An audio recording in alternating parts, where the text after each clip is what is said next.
Dahil sa matinding kahirapan ng mga tao sa Bangladesh, napagpasyahan nilang gumawa ng sarili nilang mga kano. Pinili ng mga manggagawa ang isang 10 taong gulang na puno ng niyog at inakyat ito ng walang gamit upang putulin ng mahusay. Kapag bumagsak ang buong puno ng malakas, ginamitan nila ng lubid upang ilagay sa tamang posisyon, gumuhit ng tumpak na linya at sabay-sabay na pinutol ito sa kalahati.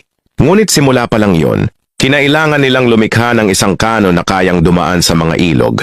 Pumalo ang mga panday gamit ang kanilang palakol.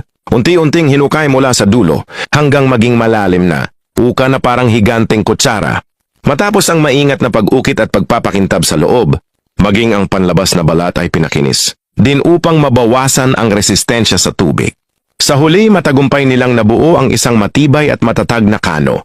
Ang buong proseso ay ginawa ng walang makinang gamit, kundi sa pamamagitan lamang ng kanilang kasanayan at karanasan, buong imahinasyon at lakas upang makagawa ng kagamitang magagamit sa pang-araw-araw na buhay.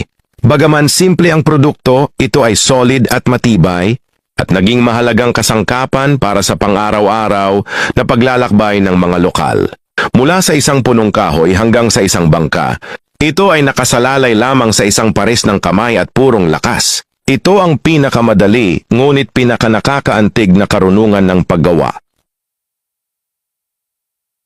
Ano ang mangyayari kung maglagay ka ng non-Newtonian fluid sa rails ng tren? Kaya ba itong durugin ng tren? Ang ganitong uri ng material ay kumikilos na parang likido kapag hinawakan ng marahan, ngunit agad na tumitigas sa ilalim ng mabilis na epekto o matinding presyon.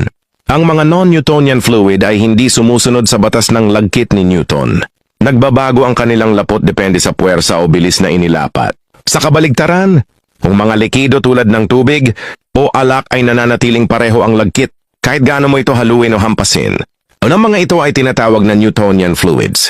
Ang mga non-Newtonian fluids ay karaniwan sa pang-araw-araw na buhay, ang toothpaste, ketchup, whipped cream, pintura, at maging ang mga sangkap sa ating katawan, gaya ng dugo at lymph ay madalas na non-Newtonian.